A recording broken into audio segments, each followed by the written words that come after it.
Hi everyone, welcome back. Thanks for joining us today. We've got a brand new story to share with you. So let's begin. My name's Antonio. After 6 years of marriage, my wife said she needed a break. Just 1 week apart, she said. Time to clear her head. That's what she called it. I was trying to process what that even meant. Now, I've been around long enough to know that when someone says they need space, it's rarely just about needing fresh air. Still, I didn't want to jump to conclusions. But by day 3, it became painfully clear that my wife had already physically moved on. And at that moment, I knew I had a decision to make.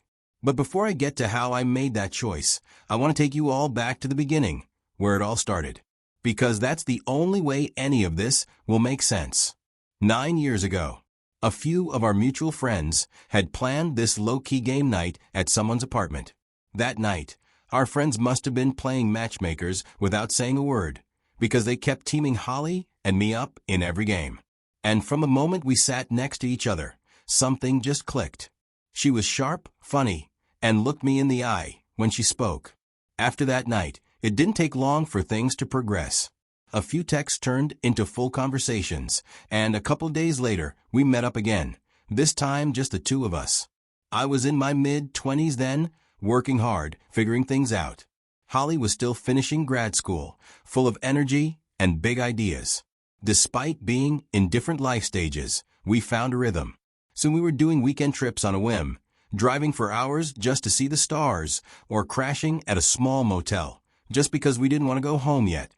When Holly's final year of grad school rolled around, things got heavier for her. I knew I couldn't fix it, but I could show up. So I did.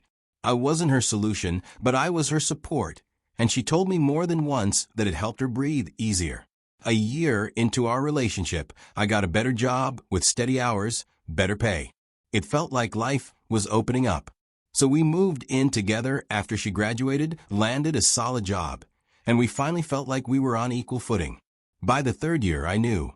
I didn't need more time or more signs.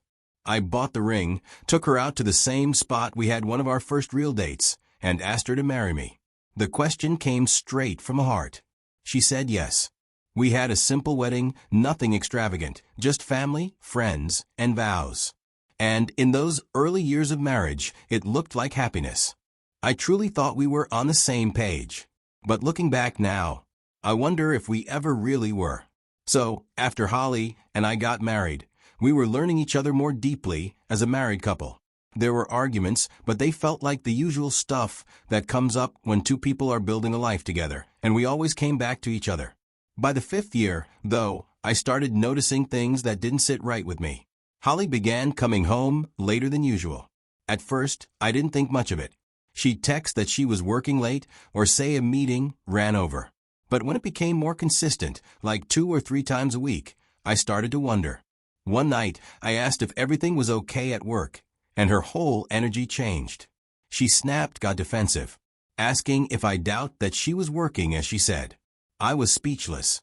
She asked if I wanted to be controlling. I didn't even know what to say anymore. The arguments came with distance. After every little disagreement, instead of us talking it through like we used to, she'd just shut down. Even if I tried to check in, maybe ask if we could sit down and talk things out, but she'd either wave it off or hit me with, "I'm tired," or "let's not do this right now."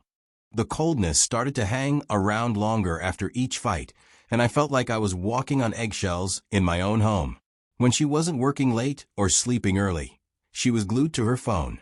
There'd be nights we'd sit in the same room for hours and not say more than 5 words to each other. I tried to bring back the spark. I planned date nights, booked us dinner reservations, and offered to drive us out to that little Italian place she used to love. But each time, she had a reason. Too tired. Maybe another weekend. And when she did agree, she'd show up like her body was there, but her mind was somewhere else. Eyes on the phone, zoning out mid-conversation. I'd be talking about my day, and she'd nod at the wrong moments, not even realizing what I said. It felt like I was dining with a stranger. I'll be honest, I didn't know what to do with all of it. I didn't want to start a fight, but I also didn't want to pretend everything was fine. Every attempt I made, she either dodged or dismissed. I sat there some nights, wondering who I was even living with anymore. This wasn't the woman I married. And it hurt realizing someone was slipping away right in front of you. One Friday evening, I decided I'd stop watching the house fall apart and actually try to fix something. She loved my homemade lasagna. So I got home a bit early, picked up the groceries, and got to work in the kitchen. I was hoping that maybe seeing me doing something thoughtful would remind her of what we used to be. Maybe she'd open up, or at least let me in on what was bothering her. I even set the table properly, lit a couple candles, and turned off the TV so it would just be us and the silence. When she finally walked in, I heard the keys in the door, and my heart picked up. She stepped into the kitchen, saw me in my apron, stirring sauce, and for a moment her whole face softened. Her lips curled just a little like she was surprised. That gave me hope and made me feel like I wasn't crazy for still holding on.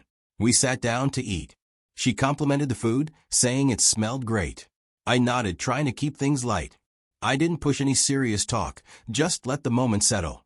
But halfway through, she put her fork down, looked at me across the table, and I could tell something heavy was coming. Her face changed as she said, "I've been meaning to have this conversation for a while now," she began. Then said, "I'm not feeling this marriage anymore. I think I need space, maybe a week, just to clear my head." I sat there frozen for a second, tried to process it. "What do you mean by space?" I asked her gently. I just needed to understand. She avoided my eyes for a moment and then added, "I don't feel excited. I just feel numb." I didn't even know what to say to that. We had been together for 6 years, married, with history, with memories. Numb? Where did that even come from? I tried to meet her halfway, told her we could go for counseling. People go through hard patches, but they don't just throw everything away. She just shrugged. "Not yes, not no. Maybe," she said. "But I think I just need time to myself." And that was it. I didn't push further. Not because I agreed, but because I knew if I fought too hard in that moment, she'd push even further away. But deep inside, something didn't feel right. I didn't have proof yet, but I had this feeling. I nodded, said okay. So, the very next morning after that dinner, she packed up a small duffel bag and stood at the door like she was going on a business trip. She told me she'd be going to some kind of weekend retreat, something quiet and relaxing, just to clear her mind. After that, she said she'd spend the rest of the week at her parents' place. I stood in the kitchen, just nodding. There was a knot in my chest, but I didn't say much. I wanted to ask her if she planned on going to work from her parents' house, what exactly this retreat was about, but I held back. I was trying not to stir up another argument. I decided instead to do what I've always done, watch, think, and piece things together in silence. By the third day of her so-called break, the truth got out. I was at home, going through some work emails, when a message from one of my close friends popped up. He sent me a screenshot from Instagram with a simple message asking if I ended things with my wife. My heart dropped. I hadn't touched Instagram in years. I honestly forgot it existed for me. But when I opened the image, my stomach turned. It was my wife at a rooftop bar somewhere. She had the carefree glow of someone having a good time with another man she was leaning into. I recognized the man she was leaning on immediately. He was her coworker. I'd met him before. He was friendly back then. But seeing that photo, the way they looked like two teenagers wrapped up in something new and exciting, it told me more than I ever wanted to know. I reactivated my old Instagram account that very moment. I had to see for myself. I typed in her name, but the photo was gone. She had deleted it. But when I searched the guy's profile, it was still there. It wasn't hard to find his full name. I clicked through his Instagram stories and saw more than one picture that felt intimate. This wasn't a drunken accident or a misunderstood moment. It was planned. It had presence. They were smiling in places I'd never been with her. Still needing to be sure, I called someone I trusted, an old mutual friend who works in HR at Holly's company. I tried to play it smooth, asked if Holly had been approved for time off. He laughed and said, "Yeah, she's on 2 weeks of leave." "Wait, you didn't know?" he asked. I faked a chuckle and told him I just wanted to make sure it all lined up. Then I casually mentioned the guy in the picture, her coworker. My buddy told me, "Yeah, he's on leave too." That's when everything clicked. The so-called break, from our marriage wasn't about reflection or space. It was a vacation with him. I kept watching their social media accounts like a detective. I took screenshots of everything that contains them. I didn't plan to confront her yet. No. I needed this for what I knew was coming next. I wasn't just a heartbroken husband anymore. I was preparing to protect myself from the storm that was clearly already in motion. So after seeing these photos of Holly with her new guy, I sat down at my kitchen table that night, opened my laptop, and searched for best divorce lawyers near me. I scrolled through a bunch of websites, reading reviews, checking ratings, comparing experiences, until I found one that looked professional and had good feedback from people in situations similar to mine.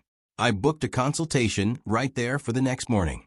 I didn't even sleep much that night, but when the sun came up, I got dressed, gathered all the screenshots I had, and went to that lawyer's office. I told him everything, including the night she told me she needed space, and now this, her on what looked like a vacation with another man while claiming to be at her parents' place. He listened carefully, didn't interrupt once, and when I was done, he leaned back in his chair and started explaining what I had on my side. First, we were renting, and the lease was in my name. That meant I had the legal right to stay in the apartment. Second, we had a joint bank account, but the only one putting in significant money was I. I had transaction records to prove it. He said that would work in my favor when it came to splitting the funds. Third, and probably most important, we didn't have any children. That alone simplified the entire process. No custody battles, no child support discussions, no emotional tug-of-war over innocent lives. And then came the part that gave me real peace of mind. Our state didn't offer alimony or spousal support to partners who were unfaithful. The lawyer said, if you can show proof that she was cheating, then she doesn't get a dime from you once this is over. I just sat there quietly for a moment, letting it all sink in. I wasn't happy about any of this. This wasn't how I imagined our story ending. But I realized that I had done my part. So I looked at the lawyer and said, let's move forward. File everything. As soon as possible. He nodded and we got started. When Holly left, she said she just needed a week. Day 7 came and went. By then, I knew where she really was and who she was with. But what struck me more than anything else was that she didn't even bother pretending to keep her word. She didn't come back until 2 full weeks had passed. And when she did come back, she didn't walk into the same home she left. She came back to a new reality, one where the locks had been changed and her key didn't work anymore.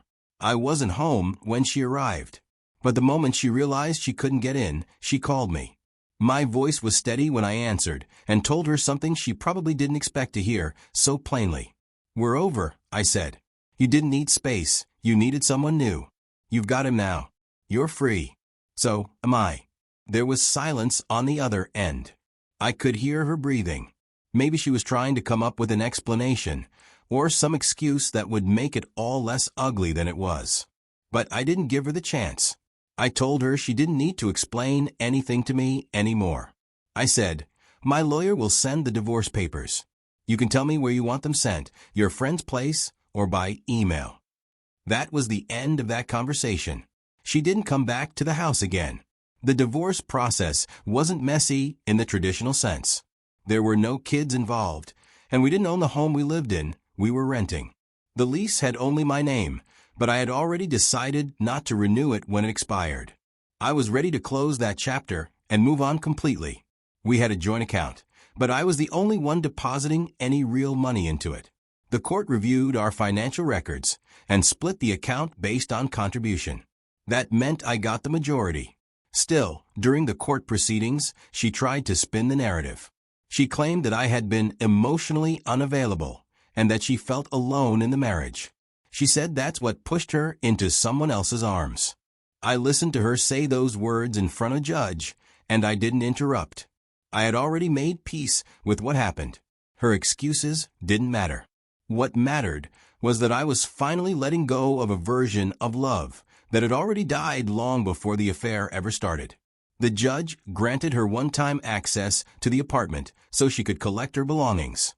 After 4 long months, the divorce was finalized. Just like that, 6 years of marriage and 9 years of knowing each other came to an official end. The person I thought would be my forever turns out to be a lesson instead. Looking back now, I never thought this would be how it ended. When you marry someone, you don't picture them walking away, or the person you fell in love with becoming a stranger right in front of you. You especially don't imagine finding out that the break they asked for was really a vacation with someone else. But life doesn't ask for your permission to turn upside down. It just does. I'm not going to lie to you, this wasn't easy for me. There were nights I lay in bed, wondering if there was something I missed, something I could have done differently, some moment where I should have paid closer attention. But even with all that wondering, I kept coming back to the same truth. If someone doesn't want to be with you anymore, nothing you do will make them stay. And honestly, you shouldn't try to make them stay. That's not love. That's desperation. And I refused to live like that. I loved Holly. I really did. I wanted to grow old with her. I wanted us to fight for what we had. But love isn't a one-person job. And in the end, when she left and chose someone else, she made it clear that what we built didn't mean enough to her anymore. So I let her go. Not because I didn't care, but because I finally realized I was holding onto something that only existed in my memories, not in our reality anymore. I don't know what comes next. I'm still figuring it out, one day at a time. But I do know this. I'd rather be alone and at peace than partnered and broken. Thank you for listening. For real. I figured someone out there needed to hear it. Someone who is going through something similar right now. And if you are, I hope you know that you're not alone. Before I go, let me ask you something. Just think about it for a second. What would you do if you found yourself in a situation like this?